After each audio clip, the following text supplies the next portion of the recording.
Ladies and gentlemen, welcome to Adulting 101 Academy. I'm your host, Josh, and today I'm excited to kind of go through really the first lesson that we have in the list of ideas I've been kind of working over.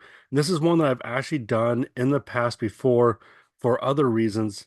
Um, just to give you guys a little background, I have a master's in business administration, and in my past, I've actually worked in some jobs that I've been responsible for hiring individuals, going through resumes, cover letters, doing interviews. And then my last job before the one I currently have, I actually worked as the director of career development at a college here in North Dakota. And so uh, today's topic of creating a resume is actually something that I've worked with and been a part of helping job seekers and students do for a number of years. So I do enjoy this topic just because I know it does help people find careers. It helps people get jobs that pay their bills. So this is an important topic. Um, I've got other podcasts lined up to do related to job seeking, like how to apply to jobs online, interviews, cover letters, a number of things like that. And those will come out in time. But I wanted to start with creating a resume because that really is the first step in, going after a job. You got to have that resume, you got to have it ready to go.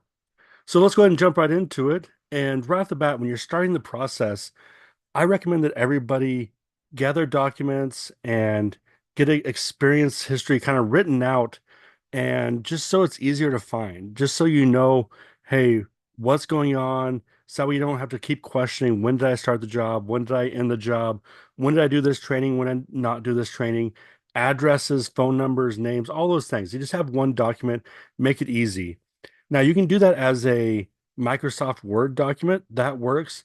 I actually recommend you do something like a Google Doc because that is more likely to be safe. If your computer dies, it's still saved on Google Docs. So that's what I use a lot of times. I do use Microsoft Word for some things, but really my resume and a lot of my main documents are on Google Docs because I know that if my computer dies or I change computers, I can still pull it up.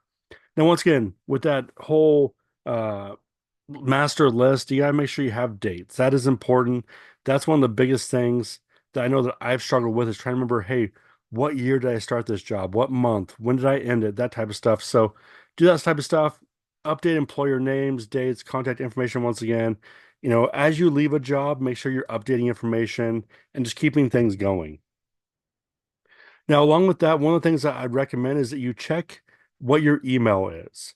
You need to have an email that it doesn't have to be necessarily be professional sounding, but it can't be unprofessional. You can't have things like, um, you know, sparkles or hunk or things like that. Sexy is not a good word to have in your email. Numbers like 420, 69, also not good. So go through, make an email that is, relevant to you and at the same time, you know, works well. I recommend Gmail. If you tell someone at gmail.com, they know how to spell that. There's no confusion. It's nice and easy.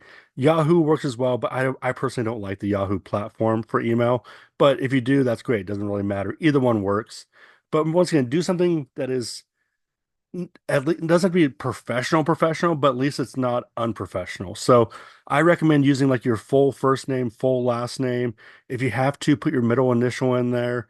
You can do a number at the end. Once again, aware of what number you choose, that type of stuff. Also, most people have, cell phones. Make sure your voicemail is set up.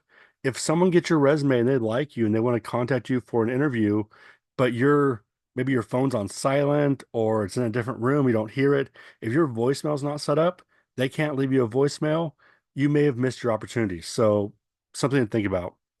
Last thing as you're starting the process is check your social media and see if there are things you need to delete. There is the reality that different employers will search your social media to make sure that you're a good fit for them. If they see photos of you doing something illegal or even kind of controversial, they may not hire you. Now, whether that's right or wrong, I'm not here to debate that. I'm just here to tell you social media can be searched. So even if you're over 21 and you're legally allowed to drink, having videos or photos of you drunk doing stupid things doesn't look good. It just doesn't look good for most employers, and that could cost you. So as we're starting the resume, one of the things you really got to focus on is make sure the resume is kind of clean, it's neat, it's an easy to read format. I like using bullets like I've been doing here in this PowerPoint. It's an easy way to go through and see things and line it out. If you don't know how to format a resume, just go onto Google and type resume examples, and there's a ton of them in there. There's a lot of good ones. Um, if you are applying for a regular job, let's say you're a business major like myself or something, English, that type of stuff, you can keep it pretty simple, pretty black and white as a resume. If you're a creative type of person in terms of like you majored in design or something of that nature, which has that creative element to it, then you get a little more, you know, colorful with your resume. But really, for 99% of people applying for jobs, black and white works great. You can have a little color in there, but my resumes are pretty boring in terms of color. It's white paper, black writing, and that works. Next thing, and this is going to be the biggest thing I probably emphasize the whole time, is make sure you proofread for spelling, grammar, and punctuation. That is huge. Do not let your resume have mistakes in it, especially simple ones. I've seen people misspell their name. And I know that because their resume, their cover letter, and their application all had different spellings of their same name. So check those things, make sure you have it all correct. That's huge. It does come back to bite you if you have a lot of mistakes. If you have a mistake, okay, it happens, it slips, people realize that happens. But when you start getting four or five, that's where things go bad. Be professional in your writing, be courteous, be positive is a big thing as well. But professional, don't talk about how awesome your job was or how cool your manager was. Be professional, talk about things in a way that, you know, think higher than the job you're applying for. Think at the executive level, think manager level. How would you word things? That's what you want to do. As you're formatting it, 12-point font, you don't want to go smaller than that. Too much smaller, if you go 10 or 11, it can be hard to read. It can be hard to read for individuals. I wear glasses, and if you get too small, it's tough for me to read. Now, if you have section headings, which I recommend you do have, like education, experience, trainings, things like that, 14 to 16-point font, depending on how much stuff you have, that's perfectly fine. But the main part of your resume is going to be 12-point font. Your name can be bigger. That's fine. I usually have mine like at I think font 24. I want people to know my name, so that's good. For the font you use, Arial, Times New Roman, both are very easy to read. I'd recommend that. You can use bold and underline for your headings. Once again, the headings are education, experience, trainings, things like that. You can bold and underline those things, but don't bold and underline just different things within your, examples of your responsibilities. Don't do that. Keep those all the same. I recommend using bullet format for all the different examples of like your tasks and responsibilities within your jobs, just because it makes it easier to read. You're able to separate things and it just flows a little bit easier, a little bit better. It makes it simple and it actually looks more appealing to the eye. If you just put paragraphs, paragraphs can be daunting to some people and they tend to skip a lot of things. So use the bullet format. One of the things I encourage you is to really think about your resume length. It used to be in the past that one page maximum was the resume, rule. That is not the case anymore. In fact, I would say if you have enough to make 2 pages for a resume, make it 2 pages. Mine has been 2 pages for 15, 20 years, maybe even now. And that's okay. It's good. If you're applying for higher level executive jobs, your resume is probably going to be 4, 5, maybe even 6 pages. So if you don't have a lot of stuff to put on your resume, one page works great. A resume is better than nothing. So that's fine. But don't feel like you have to limit yourself to one page. And also don't feel like you need to throw in a lot of extra stuff just to make it longer either. There are some areas you don't want to put into your resume, and we'll talk about that later on. I kind of mentioned this earlier. Don't overcrowd. Spread it out, make it easy to read, make it kind of appealing to the eye, but do try and fill lines up. So instead of saying something like, you know, I swept the floor, you can say you maintained a clean and safe working area. It still means the same. You still maintain clean area, you swept, but it does fill the line better and it looks better than saying I swept. So think about that as you're wording things. If you really aren't sure how to reword something, take advantage of AI. AI can be helpful. Do not let AI write your entire resume. Don't let it write your entire cover letter. But if you are having troubles wording something, use AI. It can be a very helpful tool. One of the things I do recommend, and this is important, especially if you're applying for jobs online, once you're done with your resume, save it as a PDF because as you upload it, if you upload it as a Word document, and someone tries to load it with a different version of Word, it can mess up the font, it can mess up the um, just everything about your resume. You can put symbols in there. I've seen some really weird things that have happened to documents that were done in Word of Word 2010 or whatever and was open in Word 2015, which, I don't know if those are actual things, but, you know, different versions can impact how it looks. So if you do it as a PDF, that's virtually just an image, and images don't adjust, but they're easy to see and stuff like that. I mentioned earlier, one of the most important things, if not the most important thing, is your proofreading, your grammar. Have someone else help you. Have someone else look over it because we all know that as you're writing a paper, you know what that paper is supposed to say. And so as you're reading it, you read it the way it's supposed to sound, not what it really sounds like. So have someone else who hasn't seen it, hasn't read through it, read it on their own, and they can catch more mistakes for you than you would on your own most of the time. Now, as you're writing your resume, obviously put your name on there, spell it correctly. Have your email on there, have your phone number. You need to have ways for them to contact you. That's important. Email and phone number should be the same on every document application you send in. For this, I also put address, but there are exceptions to that. If you are looking at relocating out of state, out of region, you don't need to put your address. In fact, I would encourage you not to. Um, I am currently living in a different state from where I grew up. And when I was applying for jobs initially to move out of the state that my family was from, I was having a hard time getting interest. People were seeing my address and didn't want to pay to relocate me. So I took off my address, not to be deceptive or deceitful, but just to take it off and get people the opportunity to look at my resume and see who I was first before they got the additional information of where I was. And it worked. I got a job interview and then I got a job offer and relocated my family to a different state. So if you're looking within your state, the city you're living in, even like neighboring states, I'm from Washington State, so to apply for a job in Oregon was not a huge deal because people were like, okay, you know the weather. But if someone from Arizona were to apply for a job in, let's say, Minnesota, North Dakota, where the weather is very different, that could give employers some hesitation because, in North Dakota especially, you'll see a lot of people move to that state and after one winter leave.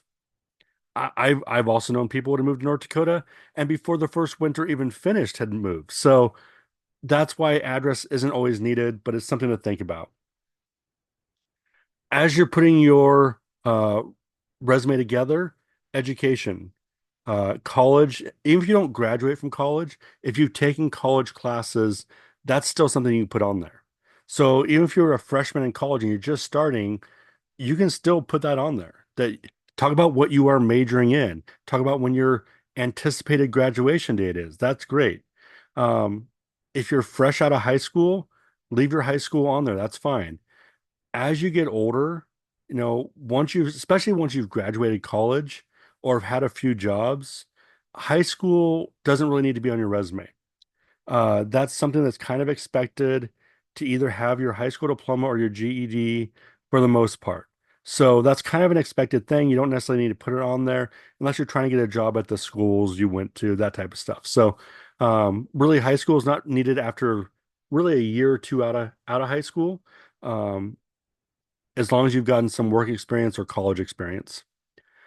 Professional experience, you want to make sure that you show how your experience within your past jobs meets the qualifications for the new job. So the easiest thing for me to say to that is your resume might change for every job you're applying for. Now, if all the jobs you're applying for are pretty similar, then yeah, your resume can stay the same, but really you're going to have changes. If you worked with, uh, let's say you worked in after school programs for a number of years, and then you're changing, you're trying to get a job that's managerial, well, you got to kind of word things. You can't just say, oh, I went and played with kids for 3 hours after school every day.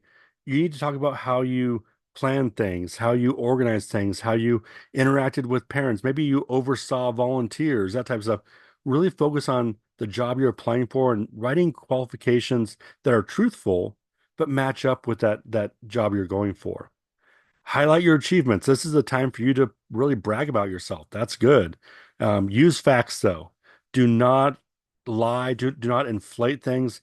Just be flat out honest. If you worked on two major projects or you oversaw a group of 10 kids after school, don't say oversaw a group of 20 kids. Say you oversaw 10 kids. Be factual. And avoid giving your opinion on your work and stuff like that. Don't talk about how um you know don't say things like, oh, I have great customer service skills. That's great. That's a good thing to say, and it's a buzzword, customer service skills, but you have to be able to prove that. You know, um one of the ways to prove it would be, I answered this many phone calls and help this many people. It's factual using numbers. Don't just say, "Well, I have great customer service skills or I have great communication skills," because those can come back to bite you. Especially like the communication skills. Or my favorite is, I have great attention to detail. If you say you have attention to detail and you make a mistake on your resume, you've lost. That's all there is to it. And I will say, as if you are watching this on YouTube, the format that I have right now is kind of like how you can even write your resume, where you have one area with some stuff below it. So, like the education area could be, attended, um, let's say Notre Dame University, and below it, majored in this, GPA of this, professional experience, worked for Walmart, responsibilities were this, this, and this. So, kind of that format. If you're listening to this on the podcast, you might want to jump to YouTube to the Adulting 101 Academy over there to kind of get some examples, but I'll also try and post some. I'm trying to think, I might be able to post some examples in there as well for everybody to look at. So, next thing is, how organizing your professional experience is important. Really, for the most part, you're going to do things in chronological order.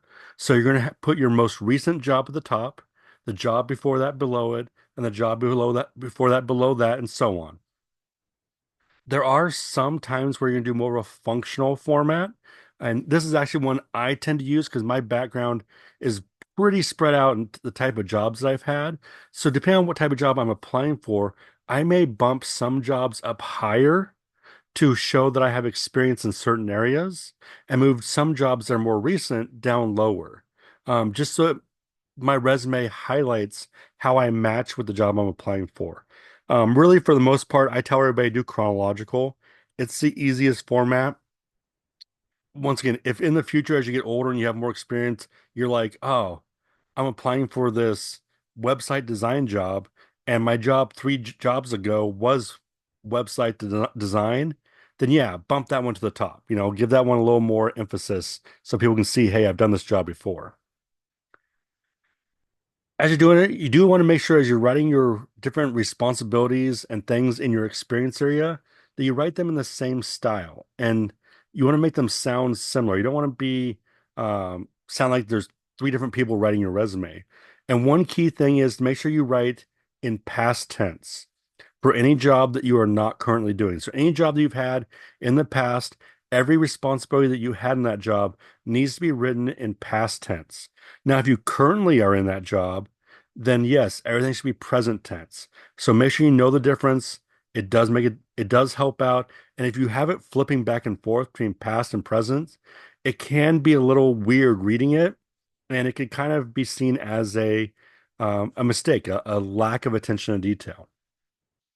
If you have military experience, put that at the top. For a lot of businesses, having someone apply with military experience, they actually put that person as a higher priority. So make sure you're putting that up there. And the last thing for this area is don't provide irrelevant information. Um, so if you're applying for a professional management level job, don't talk about your golf score. Don't talk about how you like to go camping and things like that, unless the job you're applying for is at a golf course or at a outdoor facility that does camping, hiking, things like that. Don't throw out irrelevant things. It just doesn't help at all. And the last thing, guys, here's some do not things I recommend for resume writing. First thing is do not include an objective statement or a summary statement. You are going to be required to write a cover letter 99.9% of the time for jobs. Unless your job is like you're going for like a fast food place, then they may not require a cover letter. But still, you don't really need objectives or summary statements. People who are reviewing resumes, they're either going to read through your resume or they're not. Your summary and objective statement doesn't help or at all. So just put in the information that people want to see. Second thing is do not include references and don't say references provided upon request at the end of your resume. You don't need to do that. Every human resource officer knows that if they say, "Hey, give me three references," you're going to do that because you want the job. And if you don't do it, you don't get the job. So you don't need to say that type of stuff.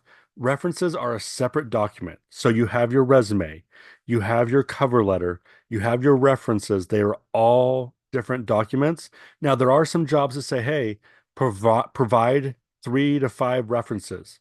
If they say that, you do it. It's that simple. If they don't say that, don't do it at first. A lot of times, some businesses, they want to go through the hiring process first of interviewing individuals, maybe picking their 1 or 2 best candidates, and then they'll ask for references and go from there. It just saves time for them. They don't have to call every single candidate's references. Next thing is do not include salary. Um, don't put down what you made in your last job. Don't put down what you made in the job before that. That can actually be something that hurts you in your pay. Now, I will say more and more businesses are posting their pay scale for their jobs right up front, which is 100% great. That is the best thing a business can do.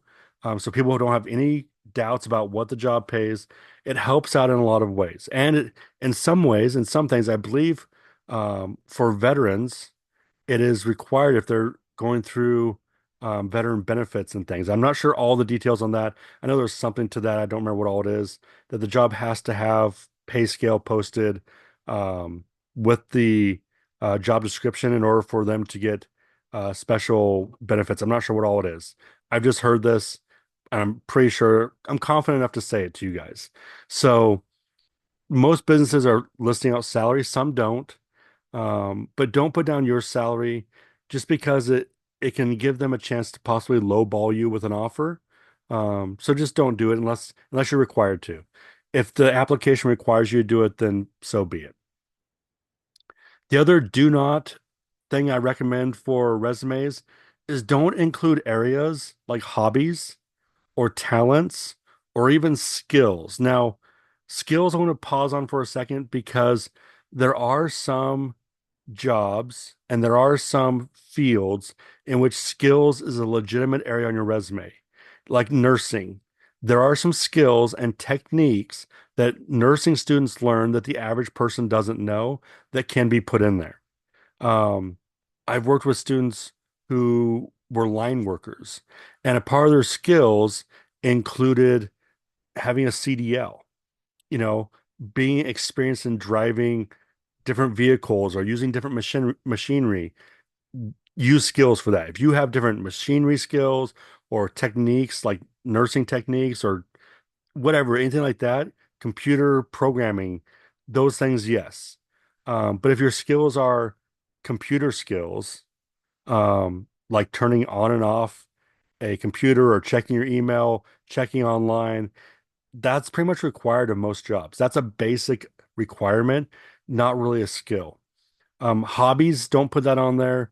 Uh, Although it can allow for some small talk and things in an interview, it isn't always good either. There are some people who will put hunting as their hobby, and I think hunting is great, but not everybody thinks that. So you may be applying for a job and you're listing out that hunting is one of your hobbies, and the person who's going to interview you hates hunting. So it's things like that. Um, and you guys can kind of figure out there's a lot of different other examples as well. So I want you guys to realize as you're writing your resume, it there's a lot of things to look at, a lot of things to focus on, but my recommendations are really proofread and grammar everything. Make sure their spelling is taken care of. All those little details do make a big difference. And the best way to start writing a resume, once again, go on to Google or go into Microsoft Word and type in resume templates and just find one you like and fill it in. They have the bullets ready to go. They have everything. You just got really just fill in the blanks. And that's the best way to go. So, guys, I hope this helps out for those of you who are just starting out with a resume, and even those of you maybe who have written a resume in the past and just trying to ways to improve it or enhance what you're doing as you start a new job search. I hope this helps you guys out. And like I said earlier, I do plan on doing another episode on cover letter writing, on interviews, on applying for jobs online, all those different things. So this is a start, get you guys going. And until next time, please like, subscribe. We're gonna go through a lot of different topics that aren't just job related. We'll do everything from emergency preparedness to volunteering at places to taking vacations, budgeting, a lot of things that we as adults have to do that we didn't always learn in school. So, guys, once again, I'm Josh. Thank you for listening. If you have questions, please message me. If you're on YouTube, leave a comment. I will get to every comment I can. Even if I have to create another video to kind of go in deeper detail of something, I can do that. But, guys, thank you so much for listening. And until next time, um, talk to you later.